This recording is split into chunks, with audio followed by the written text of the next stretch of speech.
Hello. कौन सा test इस बार जो है? मुझे लगता है श्रोडिंगर से पहले तक का आ रहा होगा। हाँ, वहीं तक पढ़ के चले जाना, उससे कम आए तो अच्छी बात है, ज्यादा नहीं आएगा। श्रोडिंगर के पहले तक का पढ़ लेना, जितने का टेस्ट हुआ था उतना ही चले जाना पढ़ के। कौन सा बेटा? PZ square.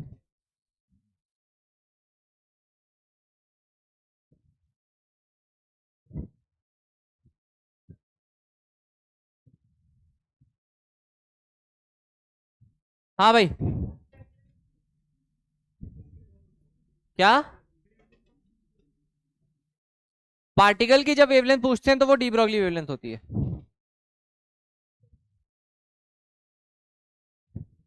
कैसे लगाओगे? बोर के टाइम पे तो वेवलेंथ का सेंस ही नहीं था। डी ब्रॉगली वेवलेंथ तो डी ब्रॉगली ने दी ना। हाँ, बोर के फॉर्मूले से तुम स्पीड निकाल के फिर लैम्डा निकाल सकते हो, क्योंकि स्पीड और लैम्डा का रिलेशन होता है, उसका किसी थ्योरी से थोड़ी रिलेशन है। H upon M we.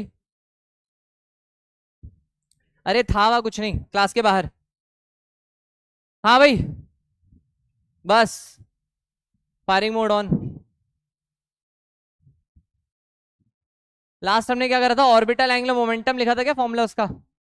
हाँ, दो एंगुलर मोमेंटम हम पढ़ चुके हैं अभी तक। एक NH अपॉन 2 पाई, जो कि बोर के टाइम से पढ़ते आ रहे हैं, अभी भी वही है। वो तब यूज कर सकते हो आप जब प्रिंसिपल क्वांटम नंबर देके आपसे पूछ रहा है एंगुलर मोमेंटम बताओ।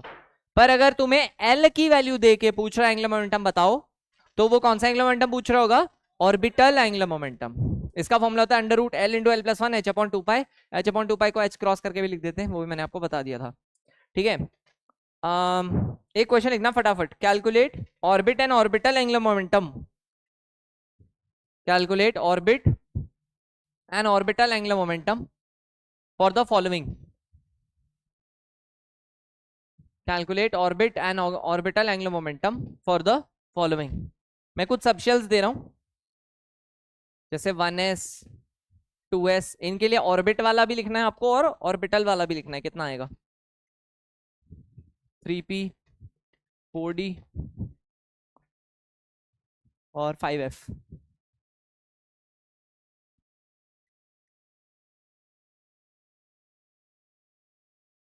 ऑर्बिट वाले एंगुलर मोमेंटम के लिए मुझे n की वैल्यू में इंटरेस्ट है, और ऑर्बिटल वाले एंगुलर मोमेंटम के लिए एल की वैल्यू। तो एक काम करता हूं, मैं पहले एन लिख देता हूं, यहां लिख देता हूं एन एच क्रॉस, यहां लिख देता हूं एल, और यहां से तुम्हारा बन जाएगा under root L into L plus one H cross. बस खत्म। इतना ही करना है तुम्हें। इसको देख के एन और एल पहचानना आना चाहिए, आता वो तो आता ही होगा। कर दो फटाफट।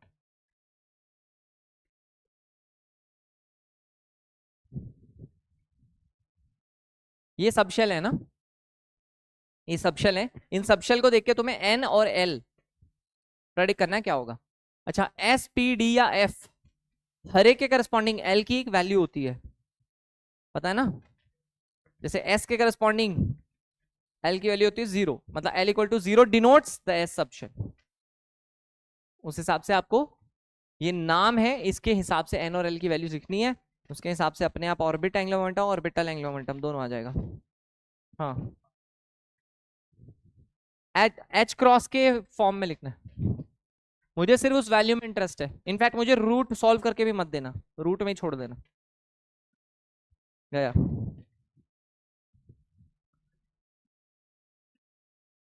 जैसे n1 है यहाँ पे, यहाँ n2 है, यहाँ n3 है, यहाँ n4 है, यहाँ n5 है, बस खत्म।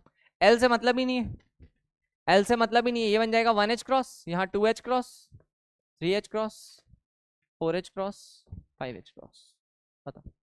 अगर H/2 पाई पूछते तो H/2 पाई लिख देते। जहां तक बात है एल की वैल्यूज की, फर्स्ट वाले केस में एल की वैल्यू 0, सेकंड वाले केस में एल की वैल्यू, थर्ड केस में 1, फोर्थ केस में, लास्ट केस में, बस हो गया। डाल दो यहाँ पे 0 0 रूट, ये कितना, 1 प्लस √2 है कि नहीं, यहाँ पे √6,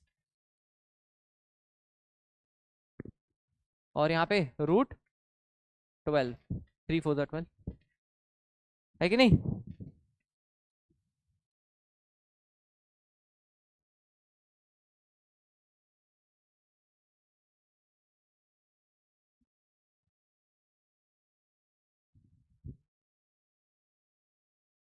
हाँ भाई, कोई नहीं, लेक्चर 100 हमारा क्या है, हमसे जवाब मांगा जाएगा, हम बताएंगे, हम तो बिजी थे।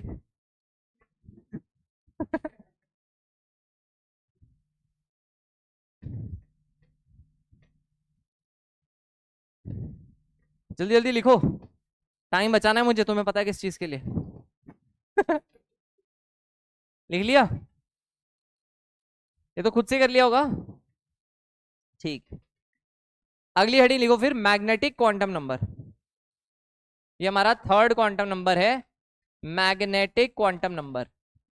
ये मुझे कहीं ना कहीं किसके बारे में बताने वाला है? ऑर्बिटल के बारे में।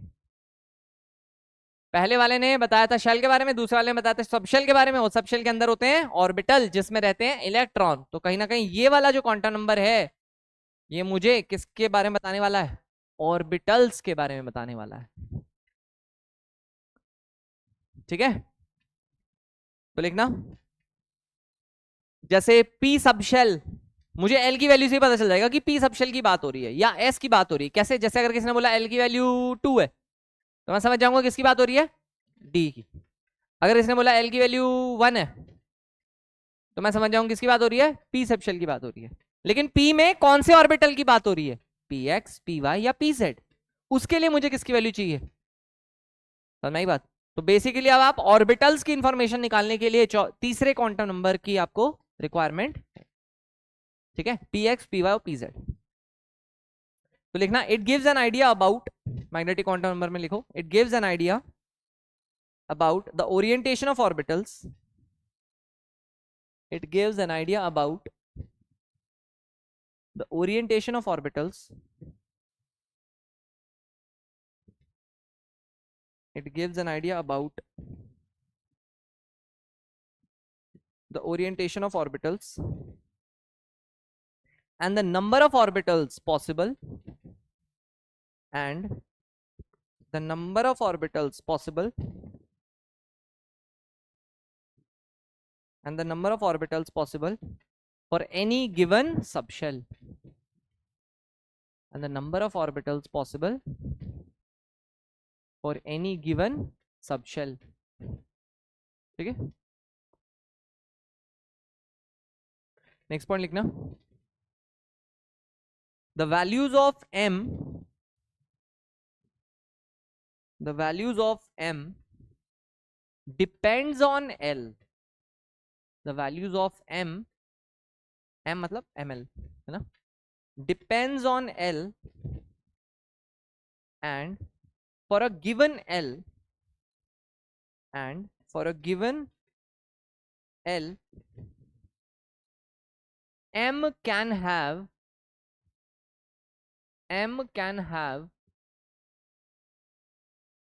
values from -L to +L with integer gaps.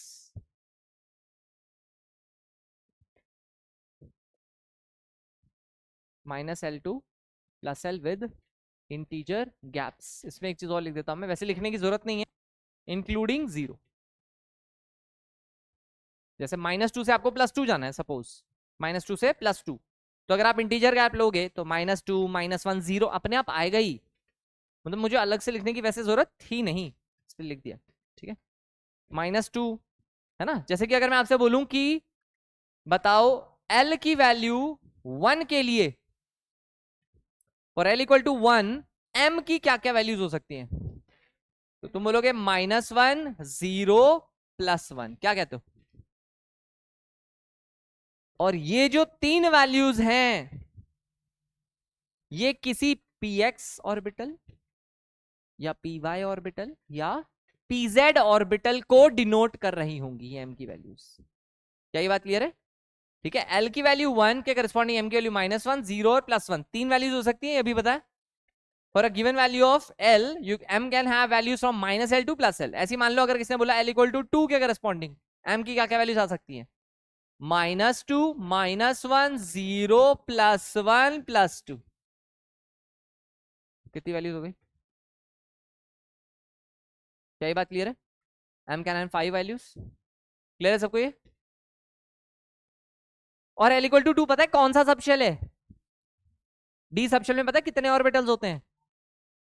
तो ये जो m की वैल्यूज है ये किसी ना किसी d ऑर्बिटल को डिनोट कर रहा होगा। ये बात आ गई समझ? डी के 5, एक dxy होगा। मान लो m की वैल्यू -2 dxy की है, मान लो ऐसी -1 मान लो dx² - y² की कह दी मैंने, ऐसी पांचों किसी ना किसी के लिए हो जाएगी। समझ में कौन सी चीज क्या डिनोट कर रही है? तो ये पांचों m की वैल्यूज किसी ना किसी ऑर्बिटल को डिनोट कर रही है d के। और ये जो m की 3 वैल्यूज आई थी L1 पे, क्यों आई थी? क्योंकि L1 का मतलब एक्चुअली में कौन है, कौन सा सबशेल? p subshell. और आपको पता है p सबशेल में कितने ऑर्बिटल्स आते हैं? 3। और इसलिए m की कितनी वैल्यूज मिल रही है आपको? 3। क्या ये बात क्लियर है? जैसे l = 2 किसके लिए बेटा? d subshell. और d सबशेल में कितने ऑर्बिटल्स आते हैं? 5। और इसलिए आपको m की कितनी वैल्यूज मिल रही है? सिमिलरली अगर मैं बात करूं फॉर l = 3, m की वैल्यूज आएंगी -3, -2, -1, 0, +1, +2, +3। तो ये हो गया तुम्हारा f सबशेल। f सबशेल समझ गए? तो f सबशेल में कितने ऑर्बिटल्स होंगे? वो बात और है, हमें इसके नाम वाम नहीं पता, चाहिए भी नहीं, बट ठीक है 7 होंगे।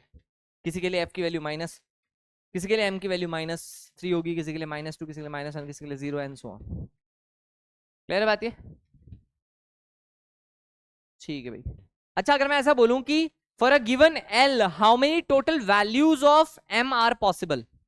फॉर अ गिवन l के टर्म्स में बता सकते हो कितनी होंगी? हाँ 2l + 1। l की वैल्यू जब 2 थी तो 5 वैल्यूज पॉसिबल थी, 1 पे 3 वैल्यूज पॉसिबल है, जब l की वैल्यू 1 है तो m की 3 वैल्यूज पॉसिबल है, और l की वैल्यू 3 पे। अच्छा ऐसा बताओ मेरे को, यहां से लेके, या ये छोड़ो, -l से लेके 0, या ऐसे लेके -1, फिर लिखा 0, फिर लिखा +1 से लेके कहां तक? +l। बताओ ये कितनी वैल्यूज है? How many values are these? +1 से +l how many values are these? अरे 3 कैसे, जब l लिख रहा हूं मैं तो 3 कैसे होगा? हाँ +1 से +3 तक कितनी वैल्यूज है? l वैल्यूज है क्या? क्या ये l वैल्यूज है? तो बताओ -1 से -l तक कितनी वैल्यूज हुई? -l values. वैल्यूज तो l ही है, ये भी l वैल्यूज हुई टोटल। काउंटिंग करें तो कितनी वैल्यूज है? ये भी l वैल्यूज है, और ये भी तो एक वैल्यू है। तो हाउ मेनी टोटल वैल्यूज?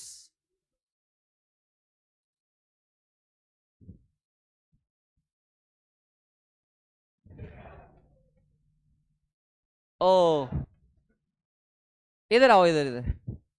2 है, 2 -1 से -2 टोटल कितनी वैल्यूज है? ये 2। +1 से +2 कितनी वैल्यूज है? 2। और 0 भी तो एक वैल्यू ही है, टोटल वैल्यू कितनी हुई? हाँ आ गया।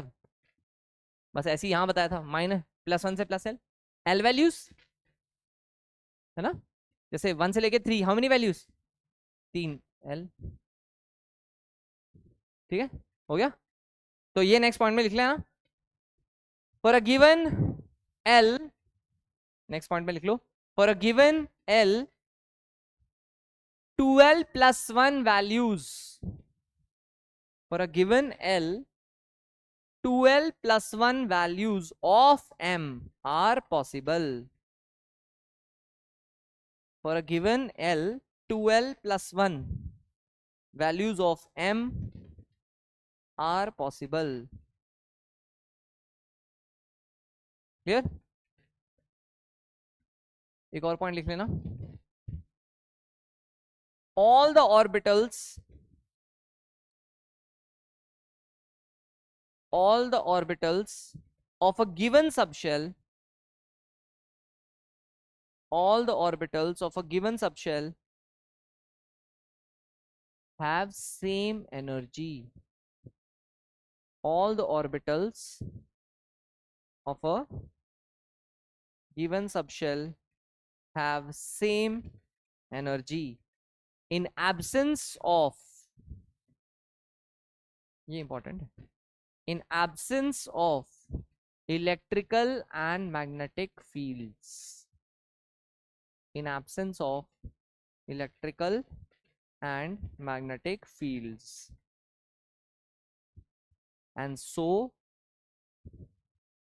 they are called and so they are called, इसीलिए ये जो सेम एनर्जी के जो ऑर्बिटल्स हैं उनको हम एक टर्म यूज करते हैं इनके लिए, and so they are called degenerate orbitals, and so they are called degenerate orbitals. Degenerate का मतलब क्या होता है? Degenerate orbitals means orbitals having what? Same energy, इसे कहते हैं degenerate orbitals. In short, orbitals having same energy. तो किसी भी सबशेल के जितने भी ऑर्बिटल्स हैं, चाहे कोई -3 से डिनोट कर रहे हो आप, -2 से, -1 से, ये सब अलग अलग ऑर्बिटल्स को ही डिनोट कर रहे हो ना किसी m की वैल्यू से। तो चाहे कोई m = -3 वाला ऑर्बिटल है, या m = -2 वाला ऑर्बिटल है f का, या कोई f का -1 वाला ऑर्बिटल है, उन सारे ऑर्बिटल्स की एनर्जी कैसी होती है? सेम। लेकिन एक कंडीशन है, in absence of electrical and magnetic field. ठीक है, px py pz तीनों में से किसकी एनर्जी सबसे ज्यादा होगी? px py pz equal energy, यही बता रहा हूं मैं। px की एनर्जी py की और pz की, तीनों की एनर्जी इक्वल है। क्लियर है बात? ये बात आ गई समझ में? ये सारी बातें आपको मैग्नेटिक क्वांटम नंबर के बारे में पता होनी चाहिए, ध्यान होनी चाहिए। और इन्हीं ऑर्बिटल में हमें भरने होते हैं इलेक्ट्रॉन्स। ठीक है, जैसे कि एक एग्जांपल देखते हैं कि मान लो मुझे n = 3 में हाउ मेनी इलेक्ट्रॉन्स, और क्यों लिख दिया, how many electrons can fit in n = 4, ये लिख दिया क्वेश्चन मैंने। अब समझना लास्ट तक का हिसाब किताब सारा। n = 4 के लिए सबसे पहले आपको सोचना पड़ेगा l की क्या क्या वैल्यूज अलाउड है। n = 4 में l की वैल्यू 0 अलाउड है, l की वैल्यू 1 अलाउड है, l की वैल्यू 2 अलाउड है, और l की वैल्यू 3 अलाउड है। ये सब बातें क्लियर है? l की वैल्यू 0 के लिए m की क्या क्या वैल्यूज अलाउड है बेटा? m की वैल्यू 0 अलाउड है, l1 के हिसाब से -1, 0, +1, ये 3 अलाउड है। L2 के हिसाब से -2, -1, 0, +1, +2, ये सब अलाउड है। और 3 के हिसाब से -3, -2, -1, 0, +1, +2, +3, ये सारी m की वैल्यूज अलाउड है फॉर l = 3। तो यानी n = 4 में कितने ऑर्बिटल्स हैं टोटल? ये सारे, यही तो है टोटल ऑर्बिटल्स। 1 2 3 4 5 6 7 8 9 10 11 12 13 14 15 16 ऑर्बिटल्स है। तो मैक्सिमम कितने इलेक्ट्रॉन्स आ सकते हैं? 2n²। समझ में आई बात? क्लियर होगी बात? ये हर ऑर्बिटल में मैक्सिमम 2। तो फोर्थ शेल में मैक्सिमम कितने इलेक्ट्रॉन्स? 32। पहले फॉर्मूला कहां से आया? समझ गए? हर शेल के सब शेल्स और हर सब शेल के करस्पॉन्डिंग ऑर्बिटल्स, और हर ऑर्बिटल में भरने आपको इलेक्ट्रॉन्स कितने? मैक्सिमम 2। अच्छा, अब उन 2 इलेक्ट्रॉन्स में से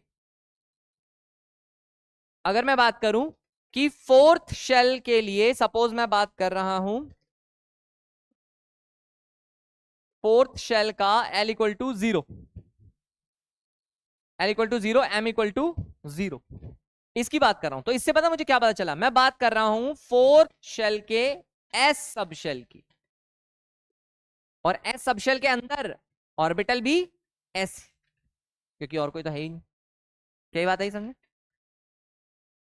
ऐसी अगर मान लो मैं यहां पे L1 रख देता और m रख देता सपोज 0, तो मैं बात कर रहा था फोर्थ शेल के p सब शेल के किसी ऑर्बिटल की। मुझे नहीं पता, वो वैल्यू कुछ भी हो सकती है, नहीं स्पेसिफाइड नहीं है। वैसे एक कन्वेंशन है, मैं बता देता हूं। एक कन्वेंशन है, bye convention m = 0 is taken for z axis. मतलब z वाली जो आपके ऑर्बिटल्स हैं, प्योर z वाले, जैसे कि pz के लिए m की वैल्यू 0 स्पेसिफाइड है बाय कन्वेंशन, लाइक पुराने टाइम से चला रहा है, कोई सर पैर नहीं इस बात का। अच्छा, +1 -1 कुछ भी हो सकता है, उसके लिए कोई फिक्स नहीं। अगर मैं d ऑर्बिटल्स के हिसाब से बात करूं तो 0 मिलेगा dz स्क्वायर को, इसलिए मैंने वर्ड यूज किया था प्योर z, क्योंकि d में और भी z होते हैं, एक होता है xz, एक होता है yz, उनको 0 के पास वाली वैल्यू असाइन कर दी। ये सब कन्वेंशंस की बात कर रहा हूं जो पुराने टाइम से चला आ रहा है। यानी कि z वाले जो हमारे पास d के और हैं, कौन है, xz है और yz है d के, उनको असाइन कर दी, एक को किसी को +1 ले लो, दूसरे को -1, 0 के क्लोज वाली वैल्यू, क्योंकि d के लिए l की वैल्यू क्या आती है 2। अब l की वैल्यू अगर 2 आती है तो m की वैल्यू क्या क्या आ सकती है, -2, -1, 0, +1, +2। तो 0 की क्लोज वाली वैल्यूज कौन सी है, 0 किसको असाइन किया, प्योर z, जिसमें सिर्फ z ही z, तो dz स्क्वायर। और +1 -1 किसको असाइन किया, जिसमें थोड़ा बहुत भी z आता हो, xz yz। और फिर ऐसे ऑर्बिटल जिसमें बिल्कुल भी z नहीं आता, x स्क्वायर -y स्क्वायर और xy, इनको असाइन कर दिया +2 -2। फिक्स नहीं है किसका +2 किसका -2। इनफैक्ट ये कोई पूछेगा भी नहीं जो मैं भी बोल रहा हूँ, क्योंकि बाय कन्वेंशन है, इसका कोई ऐसा रिटर्न में शायद ही आपको कहीं मिले ही। हाँ, उसके नाम के हिसाब से रखा है बेटा, नाम उसका z स्क्वायर ही है ना, ठीक है, समझ में आ गई बात ये। अच्छा, p में pz के लिए क्या रख दिया, p के लिए l की वैल्यू कितनी है पहले ये बताओ, p के लिए l की वैल्यू 1, तो m की क्या क्या वैल्यूज आएंगी, -1, 0, +1, m की ये 3 वैल्यूज आएंगी। अब इसमें से 0 किसको असाइन हुआ, pz को, बाय कन्वेंशन असाइंड है, तो बचा +1 और -1, वो किसको दे दोगे, या तो +x को दे दो, +x बोल रहा हूँ सॉरी, px को दे दो या py को दे दो, वो इसमें कोई वो फिक्स नहीं है उसका कुछ। 0 z वालों को, z प्योर, क्या बोल रहा हूँ, 0 प्योर z वालों को जिसमें z ही z हो सिर्फ, और पढ़ने ही कितने, एक p पढ़ना है और एक d तो पढ़ना है, उसके आगे तो पढ़नी नहीं अपने को, हमें नाम कहाँ पता है f वाले, हाँ कुछ कहीं कोई कोई डिफाइन नहीं है, बाय कन्वेंशन भी कोई डिफिनेशन नहीं, ठीक है, ठीक है भाई। तो फिर इसमें बात समझ गए किसके बारे में बात हो रही है, तो यहाँ पे ये तो बहुत क्लियर स्ट्रेट फॉरवर्ड एकदम, ये वैल्यू किसके लिए, ये डिनोट कर रही है 4s ऑर्बिटल को, क्या कहते हो, ये एग्जैक्टली 4s ऑर्बिटल को डिनोट कर रहा है। इसमें से मैं सिर्फ इसकी गारंटी दे सकता हूं, ये किसको डिनोट कर रहा होगा, 4pz ऑर्बिटल को, समझ में आई बात, बाकियों में ये भी 4px हो सकता है, ये 4py हो सकता है ये 4py हो, ये 4px हो, इसकी कोई गारंटी नहीं, सिर्फ 0 वालों की गारंटी है। हाँ, ये वाला हो जाएगा तुम्हारा 4dz स्क्वायर ऑर्बिटल, ये बाय कन्वेंशन है, इसका कोई ऐसा कोई फिक्स वो नहीं है, रूल रेगुलेशन कन्वेंशन पुराने जमाने से चला आ रहा, बस इतना ही बहुत है। एफ के तो हमें मालूम भी नहीं नाम, तो हमें इंटरेस्ट ही नहीं उसमें, ठीक है, क्या ही बात आ गई समझ में इतनी, बस इतना ही ध्यान रखना और कुछ नहीं। टोटल इलेक्ट्रॉन्स कितने फिट इन होंगे वो तो क्लियर है, हर ऑर्बिटल में मैक्सिमम 2,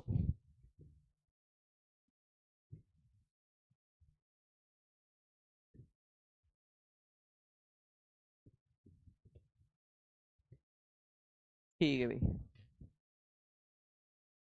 नेक्स्ट लिखो स्पिन क्वांटम नंबर, फोर्थ।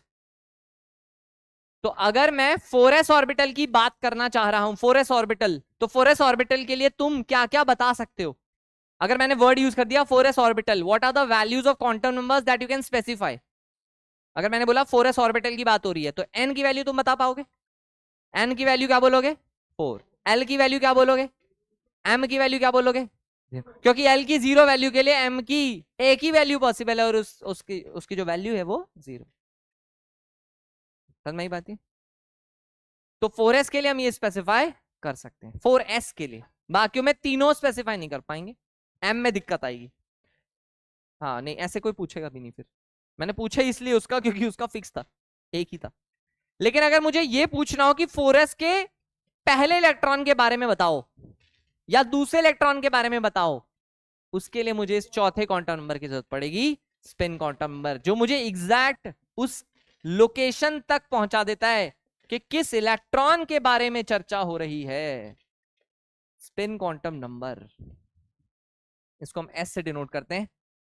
और ये इस बेसिस पे रखा गया था कि दोनों इलेक्ट्रॉन्स में से पहचान हो जाए कि किसकी बात हो रही है, पहले वाले की या दूसरे वाले की।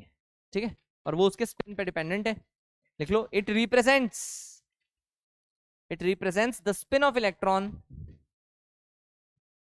it represents the spin of electron about its own axis.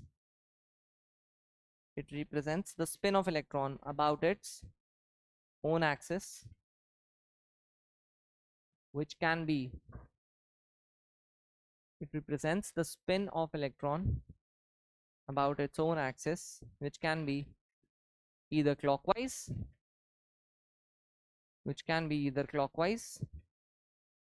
or anti-clockwise, which can be either clockwise or anti-clockwise. Clear?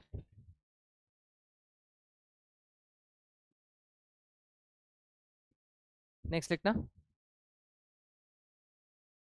अब स्पिन क्योंकि दो ही हो सकती है, इसलिए इसकी वैल्यूज भी तो लिख लेना नेक्स्ट पॉइंट में। S can have only two values, S can have only two values, plus half and minus half. ये दो वैल्यूज असाइन कर दी गई हैं S की। S can have only two values, plus half और माइनस हाफ। तो इनमें से प्लस हाफ या माइनस हाफ किसी एक स्पिन स्टेट को दिखा रहा होगा। मतलब अगर मैं बोलूं प्लस हाफ वाला एंटी क्लॉकवाइज के लिए, एंटी क्लॉकवाइज वाले इलेक्ट्रॉन के लिए, तो आप समझ जाओगे माइनस हाफ वाला क्लॉकवाइज के लिए। अगर नहीं, फिक्स नहीं है। अगर प्लस हाफ वाला क्लॉकवाइज के लिए है तो माइनस हाफ वाला एंटी क्लॉकवाइज के लिए।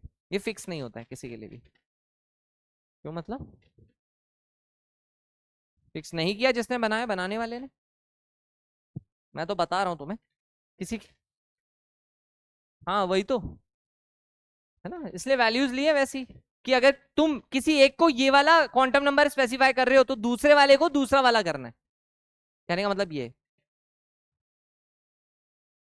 इसमें पता चला था px या py कौन सा है, -1 वाला कौन सा है, px या py। तो भाई ये भी नहीं पता चलेगा, सिंपल सी बात। ठीक है, श्रोडिंजर के बाद, श्रोडिंजर मॉडल से सिर्फ ऑर्बिटल तक पहुंचे थे हम, श्रोडिंजर के बाद आया है। हाँ फर्स्ट थ्री वाले श्रोडिंजर के बेटा। पता नहीं बेटा, नाम तो नहीं याद है मेरे को, तो बड़ा आदमी नहीं होगा फिर।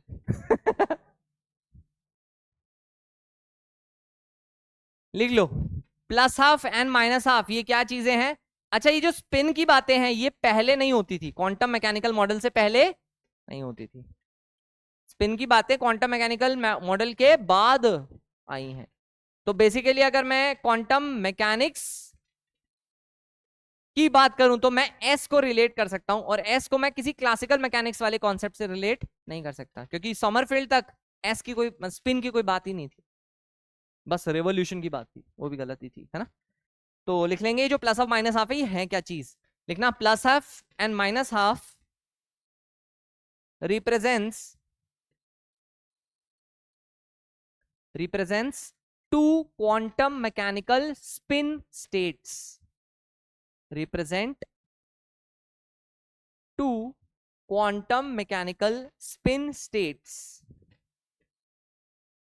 which have no classical analog, which have no classical analog। इसका क्या मतलब है? एनालॉग, एनालॉजी जानते हो ना, एनालॉजी मतलब होता है जब हम किसी चीज को कंपेयर करते हैं कि यहाँ पे ऐसा वहां पे ऐसा, इस टाइप से, तो है ना। तो उसका कोई क्लासिकल एनालॉग नहीं है, ये क्वांटम मैकेनिक्स का कॉन्सेप्ट है, स्पिन क्वांटम नंबर। इस लैंग्वेज का मतलब समझ में है, ये क्वांटम मैकेनिक्स का ही कॉन्सेप्ट है, क्लासिकल मैकेनिक्स में इसके पैरेलल में कुछ नहीं है, समझ गए। जैसे प्रिंसिपल क्वांटम नंबर के लिए शेल, समझ रहे हो ना, एजिमुथल क्वांटम नंबर के लिए हम सब शेल कुछ ना कुछ रिलेट कर पा रहे थे। एस बिल्कुल नया है, एस क्वांटम मैकेनिकल के बाद ही आया है, क्वांटम मैकेनिकल के बाद का ही कॉन्सेप्ट है, क्लासिकल में इसका कोई लेना देना नहीं, क्वांटम मैकेनिक्स से ही डेवलप हुआ है बेसिकली। एनालॉग मतलब एनालॉजी बेटा, एनालॉजी इंग्लिश वर्ड है एनालॉजी। जब आप किसी का कंपैरिजन करते हो ना, यहाँ पे ऐसा यहाँ पे ये, एनालॉजी ड्रॉ करते हो कि जैसा इसमें ऐसा था वैसा ये है, उसे एनालॉजी कहते हैं। ठीक है, जैसे वहां पे हम एन को शेल बोलते थे, यहाँ पे प्रिंसिपल क्वांटम नंबर, तो ये एनालॉजी हो गई। वो क्लासिकल मैकेनिक्स, ये क्वांटम मैकेनिक्स। ठीक है, नेक्स्ट लिखना स्पिन एंगुलर मोमेंटम। ये लो एक और, नहीं स्पिन हाँ मैंने बनाया है अगला स्पिन एंगुलर मोमेंटम। जैसे अभी तक हम वो बाकी नहीं निकाल रहे थे, ऑर्बिट से एक निकाला था एंगुलर मोमेंटम, फिर निकाला था एक ऑर्बिटल एल की वैल्यू से, ये है स्पिन एंगुलर मोमेंटम। इसका फॉर्मूला ऑर्बिटल वाले जैसा ही है, इसका फॉर्मूला है under root S into S plus H cross. Simple. Note क्या वो अगला पॉइंट जो भी है इसमें। अच्छा अच्छा, इसमें पॉइंट नहीं लिखा क्या कोई? स्पिन एंगुलर मोमेंटम, हाँ लिखे तो है, बस ऐसे एक और पॉइंट लिख दो, स्पिन एंगुलर मोमेंटम।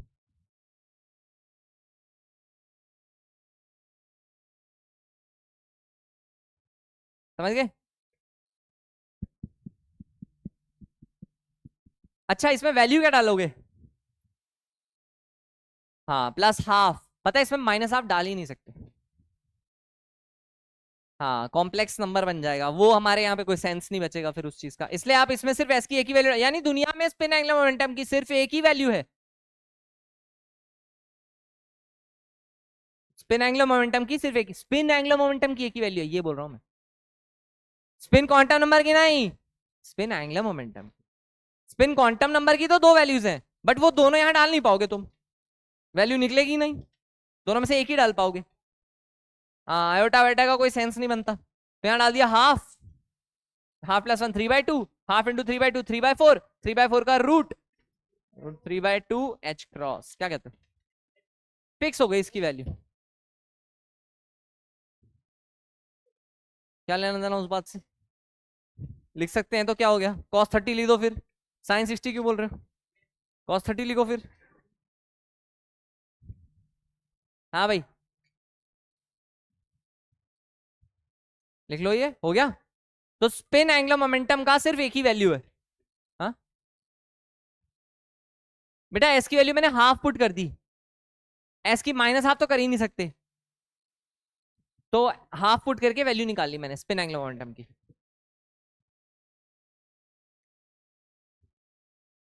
अरे हाफ इंटू 3/2 था बेटा।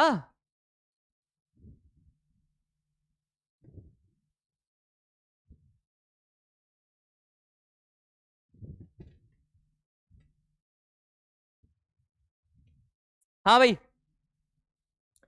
नेक्स्ट पॉइंट लिखो, एन ऑर्बिटल, इसी में एक और पॉइंट लिखना, N orbital can accommodate, an orbital can accommodate two electrons only, an orbital can accommodate two electrons only,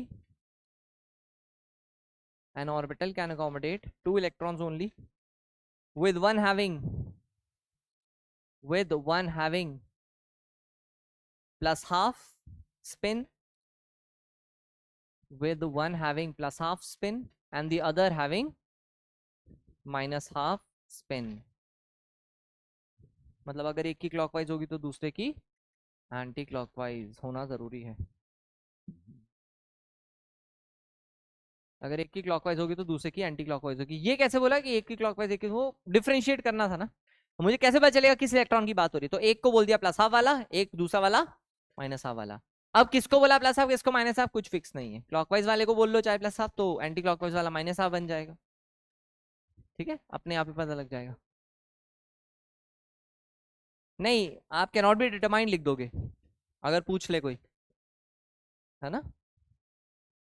question लिखो, कैलकुलेट, क्वेश्चन लिखना शुरू करते हैं क्वांटम नंबर्स के ऊपर, कैसे कैसे क्वेश्चंस पूछे जाएंगे। थ्योरी हो गई है खत्म इसकी।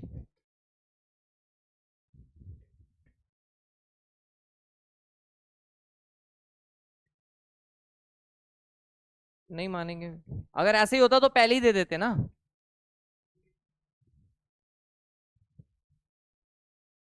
तुम्हें तो कुछ भी नहीं पता बेटा जब साइंटिस्ट मानना शुरू कर दें तब हम मानना शुरू कर देंगे, ये है। माँ बाप जो कह देते थे बचपन में हमारे लिए वही सच होता था, पर जैसे जैसे तुम्हारा खुद का दिमाग विकास किया, तुमने माँ बाप की सुननी बंद कर दी, अब तुम सिर्फ हमारी भी सुनते हो। कुछ टाइम बाद जब तुम्हारा दिमाग और विकास करेगा तो हमारी भी सुननी बंद कर दोगे कि नहीं इनको तो कुछ नहीं पता। समझ रहे हो ना? लेकिन तुम्हारा दिमाग इतना विकास भी नहीं कर गया कि तुम साइंटिस्ट की बात सुनना बंद कर दो अभी।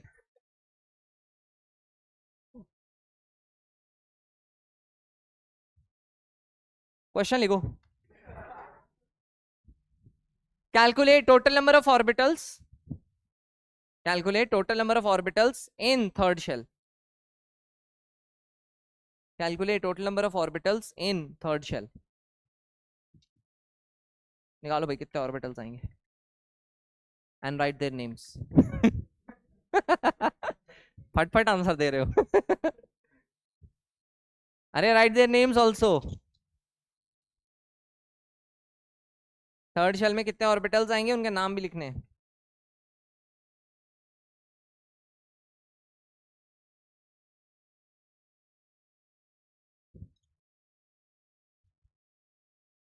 थर्ड शेल में कितने ऑर्बिटल्स आएंगे लिखने हैं आपको। पहले n equal to 3, third shell का मतलब आपको क्या बता दिया, n को ले लो 3। अब आपको खुद सोचना है कि भाई n की वैल्यू अगर 3 है तो l की क्या क्या ले सकते हैं भाई। l की वैल्यू 0 ले सकते हैं, अलाउड है। l की वैल्यू 1 ले सकते हैं, अलाउड है। l की वैल्यू 2 ले सकते हैं, अलाउड है। इसके आगे नहीं ले सकते। यही होगा, ठीक है। तो इसके करस्पॉन्डिंग m की वैल्यू 0 ही हो सकती है, इसके करस्पॉन्डिंग m की वैल्यू -1, 0, +1, और इसके करस्पॉन्डिंग -2, -1, 0, +1, +2। क्या कहते हो? तो नाम की अगर बात करें तो ये तो बन गया हमारा कौन, 3s। ऐसे लिखेंगे 3s। इसके हिसाब से लिख देते हैं 3px, 3py और 3pz। अरे मतलब रैंडम लिख रहा हूं मैं, किसी को वो नहीं कर रहा।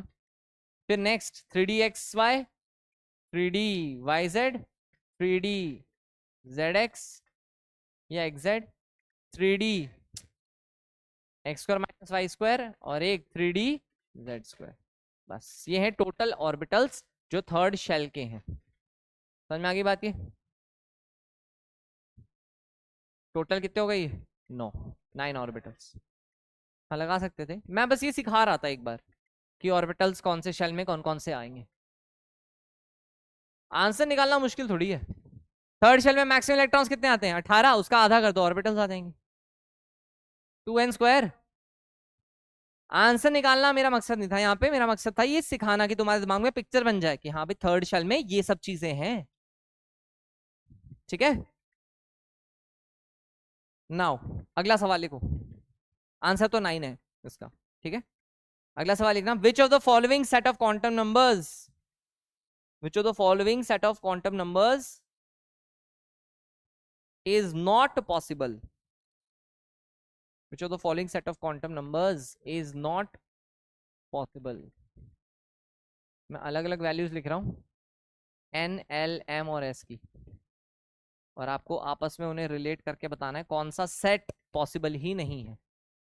रूल्स फॉलो करने पड़ेंगे, रूल्स आपको पता ही होंगे। मैं लिख देता हूं,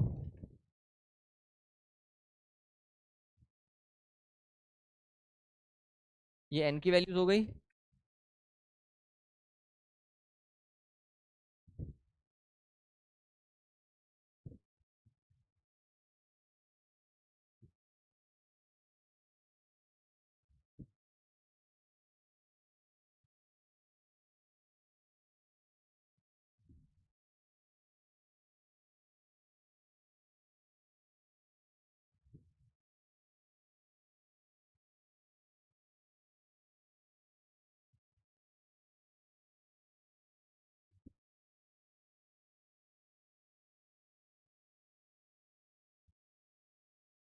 मल्टी करेक्ट है पहले बता दूं।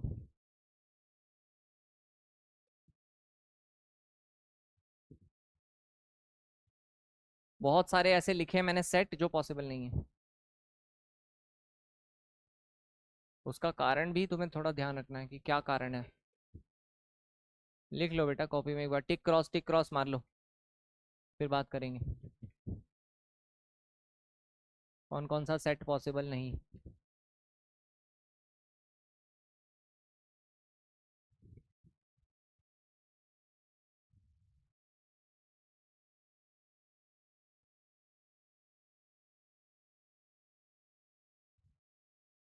आदिति, अनन्या, आरुष, अभय,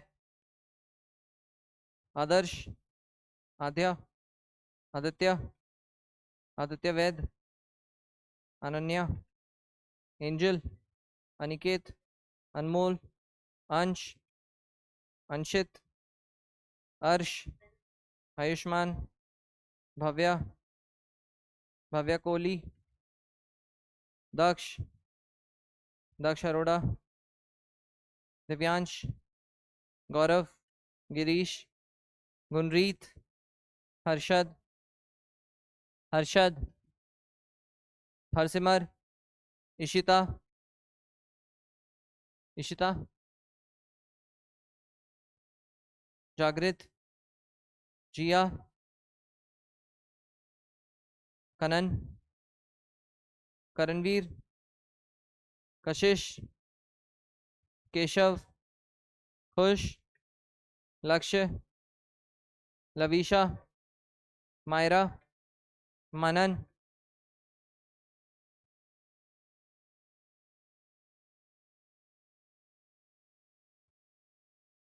हाँ भाई,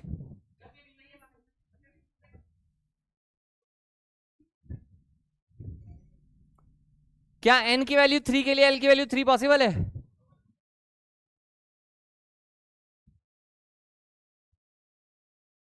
l की वैल्यू 0 से लेके कहां तक मैक्सिमम n-1 तक जाती है, यानी l की मैक्स टू मैक्स वैल्यू आ सकती थी 2, और n की वैल्यू 3, l 0 हो सकता था चलता, 1 हो सकता था चलेगा, 2 भी चल जाता, लेकिन 3 बताई थी ना, l की वैल्यू 0 से n-1 तक होती है, याद है ये रूल? अगले में क्या 4 के हिसाब से 3 सही है? बिल्कुल सही है, पर क्या 3 के हिसाब से +4 सही है? For a given value of l, m की वैल्यू कहां से कहां तक हो सकती है? 3 है तो -3 से +3 तक जा सकती थी, +4 अलाउड। क्या ये बात भी आ गई समझ में? क्लियर है सबको ये? क्या 1 के हिसाब से 0 ठीक है, यहां तक तो कोई दिक्कत नहीं, पर 0 के हिसाब से +1 नहीं चलेगा, क्योंकि for a given value of l, m की वैल्यू 0 है तो 0 ही हो सकती थी। क्या 5 के हिसाब से 4 सही है? चलेगा। 4 के हिसाब से -4 भी चलेगा, पर ये तो नहीं चलेगा।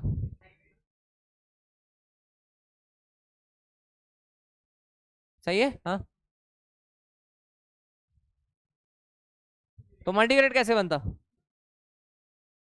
6 के हिसाब से 5 सही है, 5 के हिसाब से -5 सही है, और -5 के हिसाब से वो तो डिपेंड ही नहीं करता, इसकी तो 2 ही वैल्यूज है, तो यानी ये पूरा ही सही लग रहा मुझे। सही लग रहा है?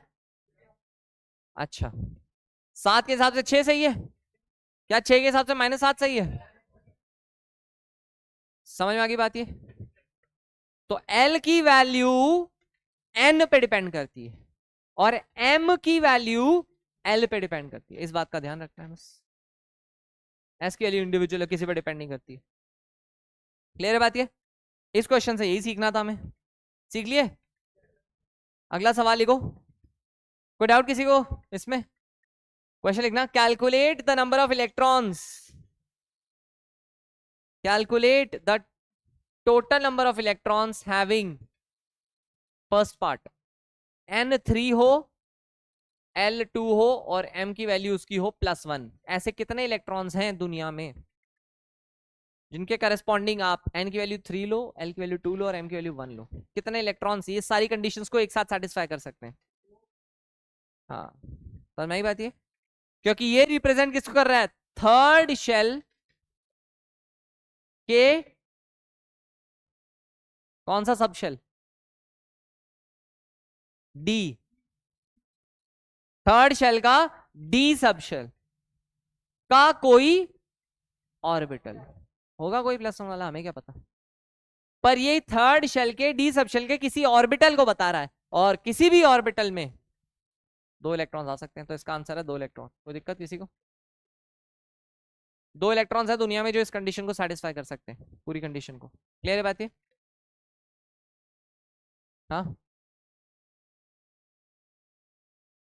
हाँ हाँ, पूरी दुनिया में कोई भी एटम में ये होगा। ठीक है, नेक्स्ट लिखना N4 L1 और mod M1।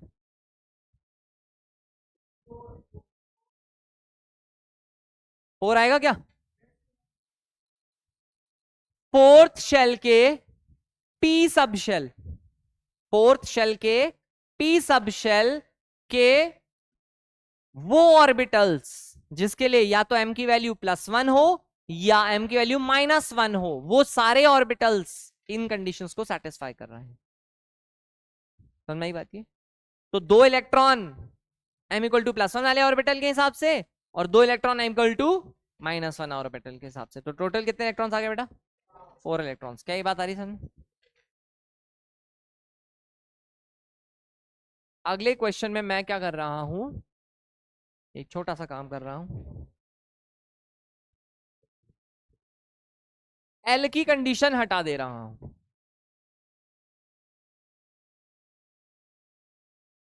अब दिमाग लगेगा ज्यादा, थोड़ा सा लगाओ, लिख लिख के करो, लिख लिख के करो। मतलब एल की जितनी पॉसिबल वैल्यूज आप ले सकते हो ले लो, जिनके लिए आप m की वैल्यू +1 या -1 ले सको। सोचो उसके बाद।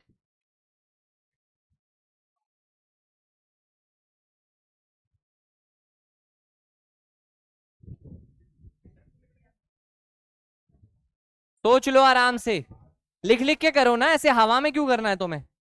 लिखो n की वैल्यू 4 के हिसाब से l की क्या क्या वैल्यूज हो सकती हैं, फिर वो l की वैल्यूज के करस्पॉन्डिंग m की वैल्यू +1 या -1 आएगी भी कि नहीं, वो भी चेक करना पड़ेगा ना। लिख लिख के करो हैं, सही बताओ। एक काम करते हैं, देखो n की वैल्यू 4, l पे मैंने कोई रिस्ट्रिक्शन तो डाली नहीं, तो क्या मेरा l का वैल्यू 0 भी अलाउड है? क्या मेरा l का वैल्यू 1 भी अलाउड है? क्या मेरा l का वैल्यू 2 अलाउड है? क्या मेरा l का वैल्यू 3 अलाउड है? सब अलाउड है। पर आगे जो लिखा है, मुझे m की वैल्यू +1 या -1 चाहिए, इसका मतलब इसका तो कोई सेंस नहीं है, क्योंकि इसके करस्पॉन्डिंग m की वैल्यू +1 या -1 तो नहीं आएगी। क्या इसके करस्पॉन्डिंग m की वैल्यू +1 या -1 आ सकती है? क्या इसके करस्पॉन्डिंग आ सकती है? क्या इसके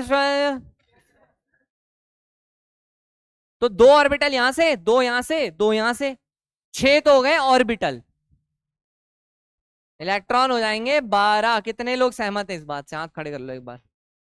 तुम सहमत नहीं हो? नहीं नहीं, सहमत ही नहीं हो, बस ठीक है। बताओ बेटा, क्यों सहमत नहीं हो तुम? समझ नहीं आया? पहली क्लास है आज? हैं? 31st क्लास है आज? फिर घर पे पढ़ाई नहीं कर रहे हो? घर पे पढ़ाई क्या करो बेटा, तब समझ में आएगा। कितने घंटे पढ़ते हो घर पे? आधा पौना? कब आधा हो जाए, कब पौना हो जाए? मैक्सिमम 5-6 घंटे? पूरे महीने का जोड़ के नहीं बोला बेटा, एक दिन में। 1-2? अच्छा।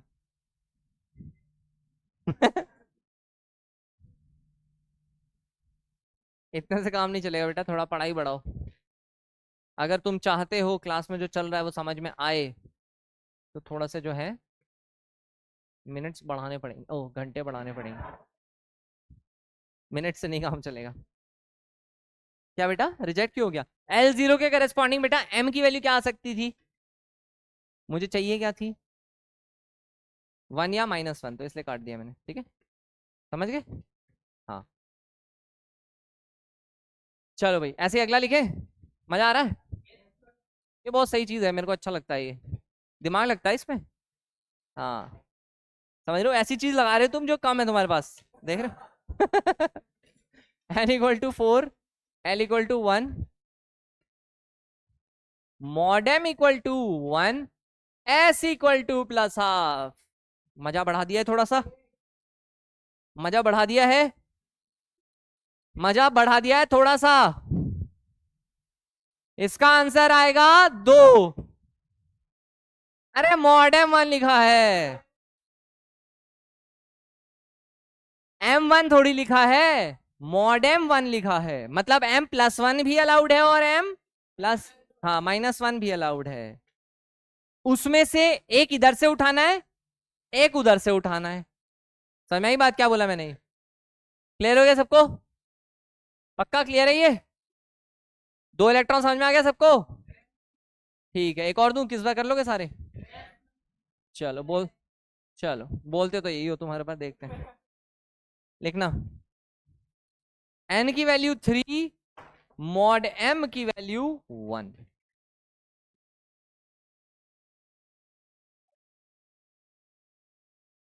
करो। 8? इतनी जल्दी? इतनी जल्दी तो नहीं आना चाहिए। कितना आ रहा है? 8 आ रहा है। देखो l नहीं दे रखा ना, तो l की वैल्यूज अज्यूम करनी पड़ेंगी। जैसे n की वैल्यू मैंने 3 ले लिया, तो l की वैल्यू आप 0 भी ले सकते हो, 1 भी ले सकते हो और 2 भी ले सकते हो, खुद से लेना पड़ेगा भाई। l पे कोई रिस्ट्रिक्शन नहीं दी है उन्होंने कि l यही लेना है। अब बस आपको ये देखना है मॉड m की वैल्यू 1, यानी कि आपको m की वैल्यू +1 भी अलाउड है और -1 भी अलाउड है। क्या +1 -1 यहाँ पे आएगा क्या? इसके करस्पॉन्डिंग +1 -1 m आएगा ही नहीं, इसके करस्पॉन्डिंग आएगा। हाँ, तो इसके करस्पॉन्डिंग 2 बना दिए हमने ऑर्बिटल, और इसके करस्पॉन्डिंग भी 2 आ जाएंगे +1 -1 वाले, एक +1 वाला, एक -1 वाला। तो ऑर्बिटल तो होगा टोटल 4, और उन 4 ऑर्बिटल में भर के अगर हमने रख दिए 2-2 इलेक्ट्रॉन, तो टोटल आंसर आ जाएगा 8 इलेक्ट्रॉन्स। क्या ये बात आ रही है समझ में? ठीक है भाई।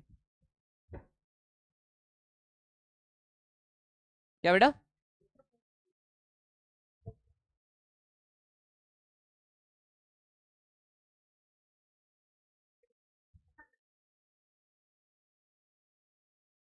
एक और लिख लो, एक लास्ट, इस बार सबका आंसर आना चाहिए। ठीक है, इस बार सबका आंसर चाहिए मेरे को। ये कौन सा है? 5 है ना? आंसर आए ना, यस सर बोल देना, ठीक है? ठीक है भाई। n equal to 4, mod m equal to 2, s equal to +1/2।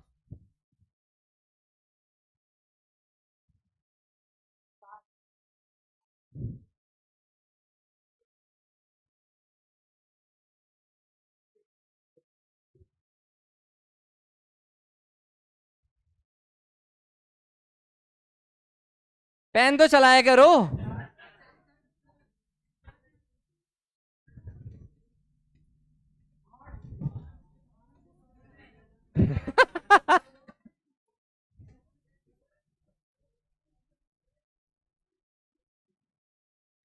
ऐसे चलेगा ही नहीं, लिख के करो एकदम बढ़िया से।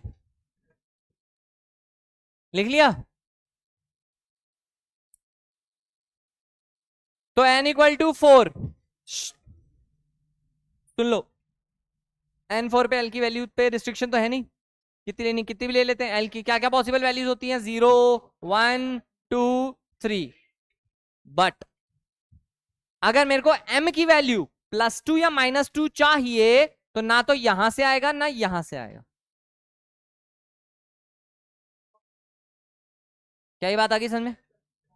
या तो यहां पे m की वैल्यू +2 या -2 आ सकती थी, या यहां से m की वैल्यू +2 या -2 आ सकती थी, और उसमें भी मेरे को सिर्फ +½ वाले इलेक्ट्रॉन्स चाहिए, जो कि उन दो में से कोई। तो बस 4 इलेक्ट्रॉन्स आंसर। कितने लोगों का आ गया था 4 इलेक्ट्रॉन्स आंसर? आ गया था? ठीक।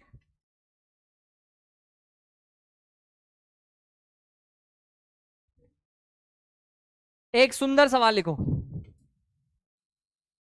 कैलकुलेट, लिखो। हाँ, 4 बेटा, l इक्वल टू 2 के हिसाब से m एक +2 वाला, 2-2 ऑर्बिटल इसके हो गए, टोटल इलेक्ट्रॉन कितने? 8। लेकिन उन 8 में +½ वाले कितने होंगे? आधे, क्योंकि आधों का -½ होगा। हर ऑर्बिटल में 2 इलेक्ट्रॉन में से एक का +½ एक का माइनस। क्लियर? क्या डाउट है बोलो।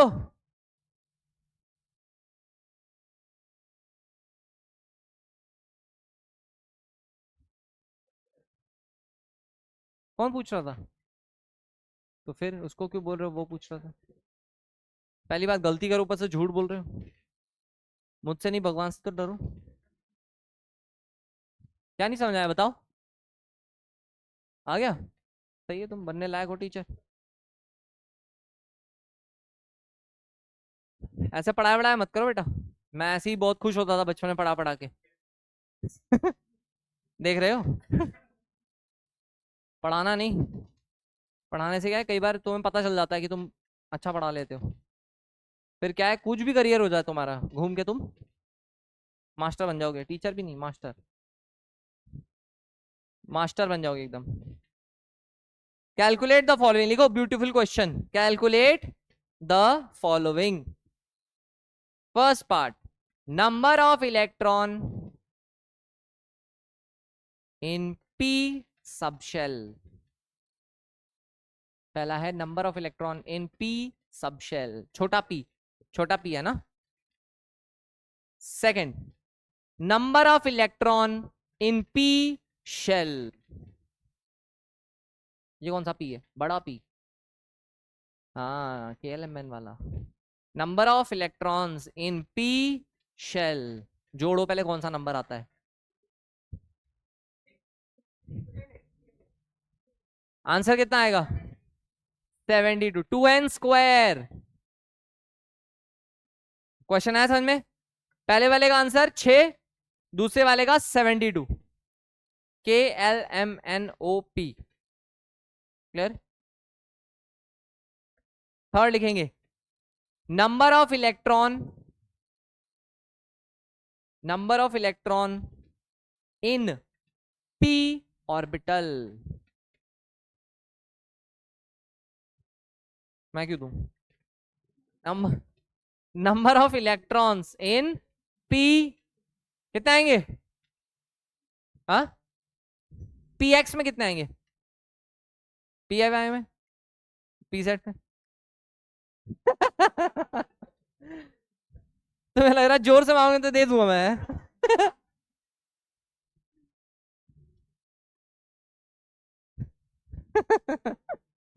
नेक्स्ट लिखो। ऐसे नहीं बेटा, प्यार से मांगनी पड़ती है देखो।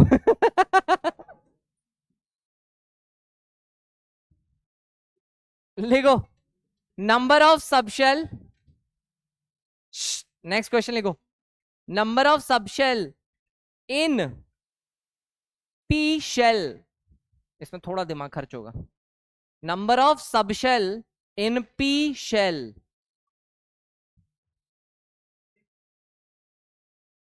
6। सोमरफील्ड ने ही बता दिया था ये तो, जो शेल होता है उसके उतने ही सब शेल्स होते हैं। अरे सर पर आपने तो बताया कि एल की वैल्यू 1 कम तक होती है, पर स्टार्ट भी तो 0 से होती है। समझ में ही बात ये। For n equal to 6 your L की वैल्यूज विल बी 0, 1, 2, 3, 4, 5। तो कितने हुए टोटल? 6 हो गए ना। समझ में ही बात ये। Next, number of orbitals, number of orbitals in p shell, number of orbitals in p shell।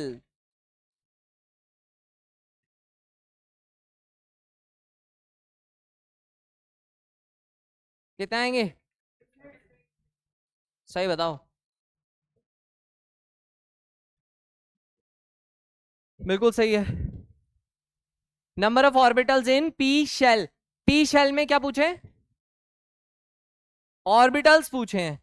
तो पी शेल में टोटल इलेक्ट्रॉन कितने होंगे? 72, उसके आधे ऑर्बिटल होंगे,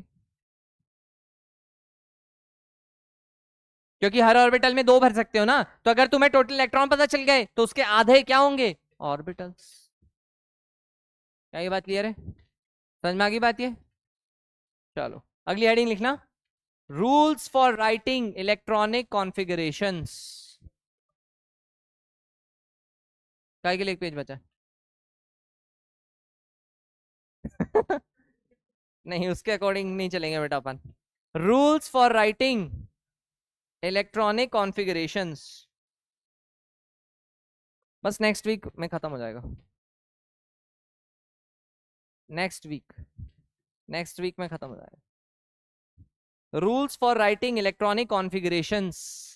इलेक्ट्रॉनिक कॉन्फ़िगरेशन लिखना सीखना अपने को, जो तुम बचपन में लिखा करते थे 2881, उसको अब हम 2881 नहीं लिखेंगे, उसको लिखेंगे SPDF के टर्म्स में, क्योंकि इलेक्ट्रॉन तो इनमें रहते हैं ना, शेल में थोड़ी रहते हैं। तो आपको ऑर्बिटल्स में इलेक्ट्रॉन्स डालना सीखना है, उसके लिए कुछ रूल्स हैं, वो रूल्स लिख रहे हैं हम। पहला लिखो, पहला लिखना पॉलीज एक्सक्लूजन प्रिंसिपल।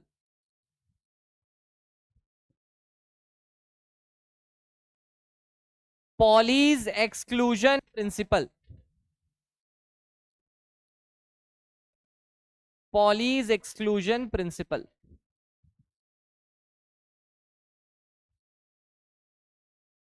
क्या कहता है पॉली? लिखेंगे, पॉली ने क्या बोला? No two electrons, no two electrons can have, no two electrons can have the same set of 4 quantum numbers. No two electrons can have the same set of 4 quantum numbers. ये बोला poly ने, इसका मतलब पता है?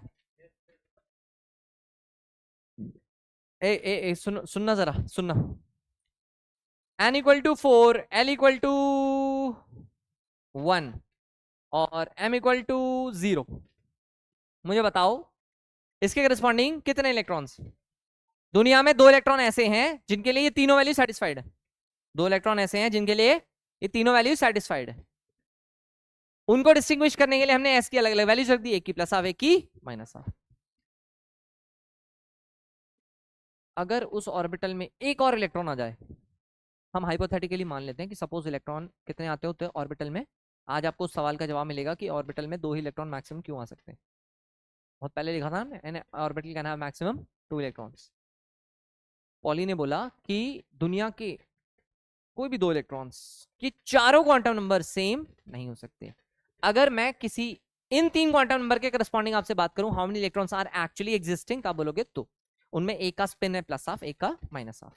अगर by chance कोई तीसरा इलेक्ट्रॉन हम डालते तो उसका स्पिन या तो प्लस हाफ होता या माइनस हाफ होता, और वो हो नहीं सकता। तो ये बात कि कोई भी ऑर्बिटल मैक्सिमम 2 इलेक्ट्रॉन रखेगा, ये बात बताई पॉली ने। ये है पॉलीज एक्सक्लूजन प्रिंसिपल। इसको बोलने का तरीका उन्होंने अलग रखा है। उन्होंने बोला कि दुनिया के कोई भी 2 इलेक्ट्रॉन्स का same set of 4 quantum numbers नहीं हो सकता है।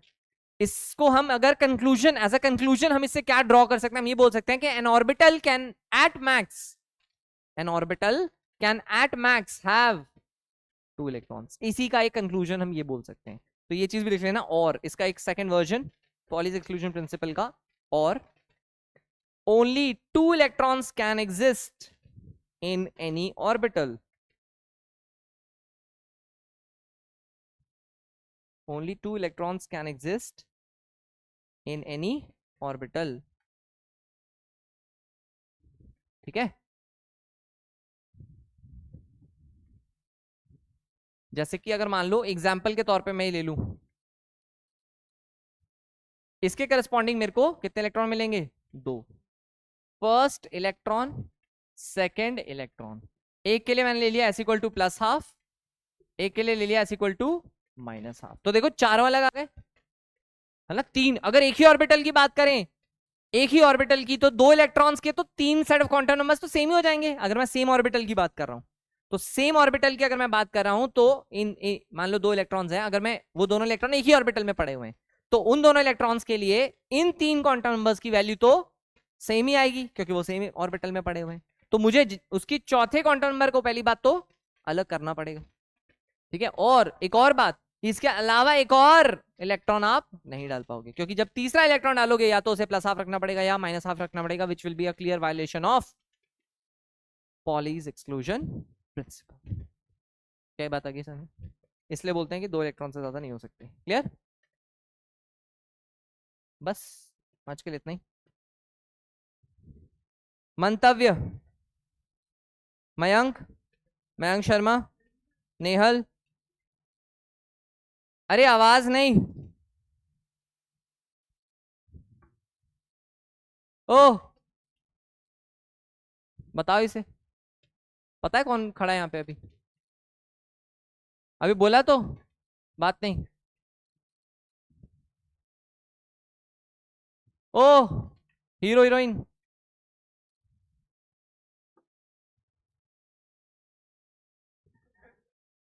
बहन से मुझे भी कुछ आता है, उकसाओ मत मुझे। शांति से अटेंडेंस लेने दो। श्श्श, अरे पलक, परीक्षा, प्रभजोत, प्राची, प्रमिति। एब्सेंट मत बोलो, मैं प्रेजेंट लगा दूंगा। प्रमिति, प्रियांशु, प्रियांशु तोमर, पुष्कर, राजवीर, रिद्धि, रियांश, समान्यु, शौर्य, शौर्य डोगरा, शुभम, सौमिल, सुजय, सुमित, तनीषा, उद्धव, उद्भव, वंशिका, विराज,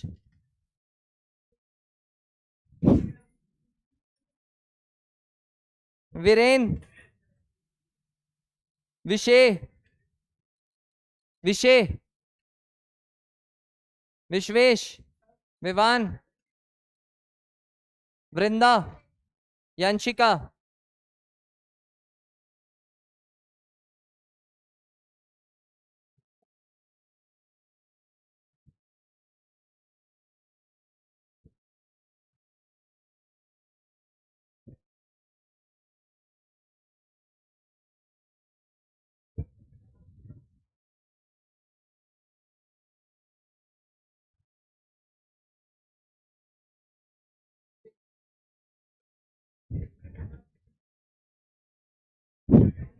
दिया होगा, वी आर नॉट इंटरेस्टेड।